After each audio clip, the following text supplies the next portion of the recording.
Oke teman-teman, setelah kalian melakukan proyek baru, yakni dengan memasukkan data penelitian yang kalian mau. Contohnya di sini adalah data buang IVA yang mana saya gunakan untuk penelitian saya. Di sini lihat yang binari semua kita harus ganti menjadi matriks semua ya teman-teman agar bisa kita running. Nah, kemudian kita pilih SEM PLS untuk mulai merunning data. Oh ya teman-teman, dalam PLS itu ada 2 analisis ya. Pertama ada analisis outer model dan yang kedua ada inner model. Di sini ketika sudah muncul begini maka kita harus mengeluarkan variabel pada penelitian kita. Nah, ini gampang banget, tinggal di blok aja kemudian kita tarik, pindahkan ke sebelah kanan tempat yang telah ditetapkan itu.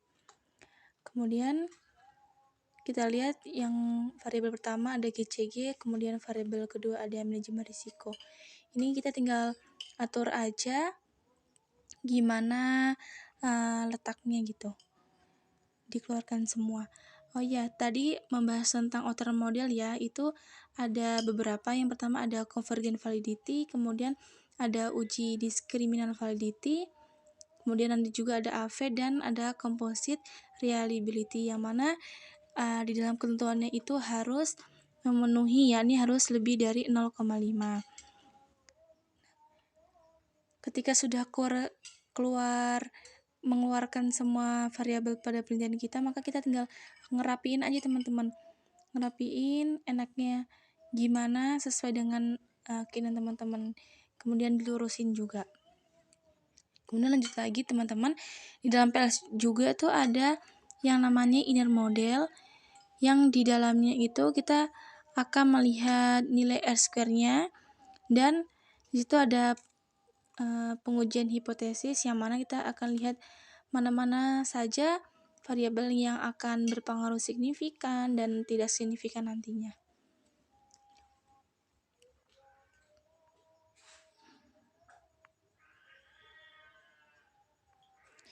Nah, juga nanti di akhir kita bisa melihat nilai indirect efek atau nilai pengaruhnya. Ketika sudah dikeluarkan, kemudian jangan lupa kita untuk mengonekkan kayak seperti yang telah dipaparkan tadi nih. Kita tinggal menarik saja. Ketika sudah biru semua, berarti tandanya sudah benar. Kemudian kita calculate. Pilih dulu yang pertama menggunakan PLSM. Nah, kita lihat dulu nilai outer loadingnya. Nah, di sini ada nilai outer loading yang merah teman-teman. Ada dari X2.3 sama Z1.2 dan Z1.1. Nah, yang merah tadi itu harus kita eliminasi ya, harus kita buang teman-teman. Nah, ketika sudah dibuang, kita tinggal ngerapiin ulang lagi teman-teman.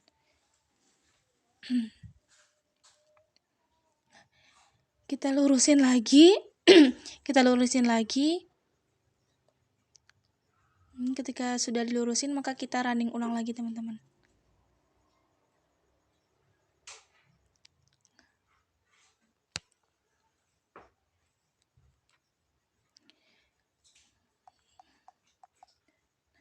Ketika kita sudah running ulang, maka kita lihat nilai outer loadingnya. Nah, di sini sudah memenuhi semua ya teman-teman. Meskipun itu ada satu yang merah, tapi di situ sudah memenuhi tidak apa-apa, kita tetap pakai saja karena sudah memenuhi ketentuan. Di sini kita bisa lihat juga nilai discriminant validity-nya.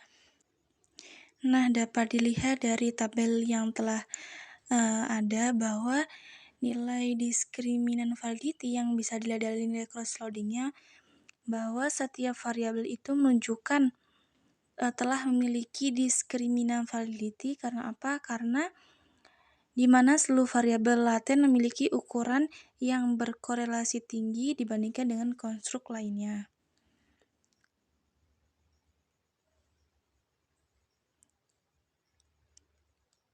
Kemudian selanjutnya kita melihat nilai konstruk reliability dan validity. Nah, di sini dilihat nilai composite reliability-nya bahwa sudah memenuhi dari yang telah ditentukan yakni 0,5 dan nilai AV-nya juga sudah memenuhi dari ketetapan yang telah ditentukan yakni 0,5. Selanjutnya kita masuk ke inner model yaitu melihat nilai R-square atau nilai pengaruhnya. Di situ dilihat bahwa kinerja keuangan memiliki nilai 21% dan reputasi memiliki 59,4%. Sedangkan persen lainnya dipengaruhi oleh variabel di luar penelitian. Kemudian setelah itu kita akan langsung menguji menggunakan bootstrapping. Kita tunggu hasilnya keluar.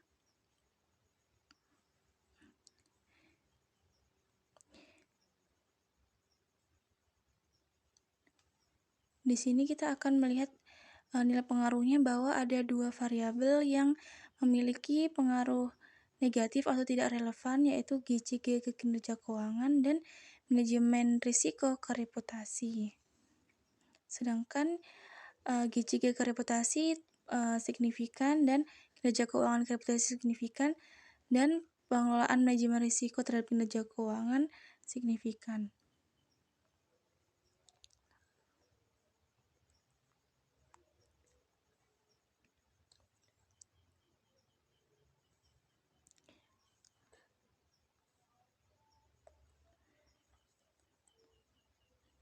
Jadi pada penelitian ini ada dua variabel yang berpengaruh tidak signifikan, yakni GCG ke kinerja keuangan dan pengelolaan manajemen risiko ke reputasi perusahaan.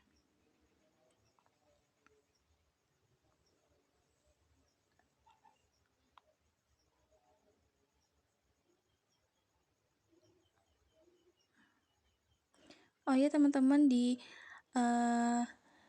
analisis intermodal ini kita akan melihat pengaruh antar variabelnya ya, signifikan atau tidaknya.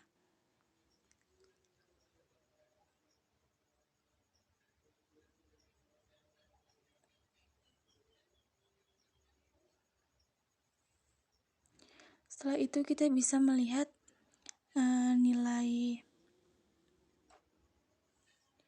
dari total efek, yakni dari min, kemudian STDIV dan T value dan P value-nya.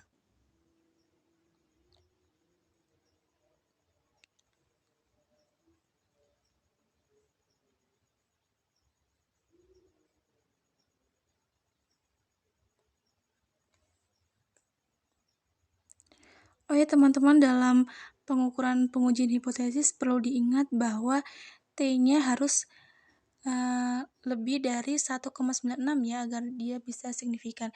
Kemudian di sini adalah yang terakhir indirect effect atau pengaruhnya untuk menguji dari variabel intervening atau penghubungnya dari variabel Z ya teman-teman. Di sini dilihat bahwa variabel Z-nya atau variabel interveningnya tidak dapat memediasi antara variabel X ke variabel Y-nya. Di sini GCG ternyata kinerja keuangan ternyata tidak dapat memediasi good corporate governance terhadap reputasi. Kemudian juga kinerja keuangan tidak dapat memediasi dari pengelolaan manajemen risiko terhadap reputasi perusahaan BCA Syariah itu sendiri. Itu tadi sekilas cara merunning data menggunakan PLS ya teman-teman. Semoga bermanfaat dan bisa menjadi tutorial. Jika teman-teman ingin bertanya bisa langsung ke kolom chat ya teman-teman. Mungkin sekian, wassalamualaikum warahmatullahi wabarakatuh.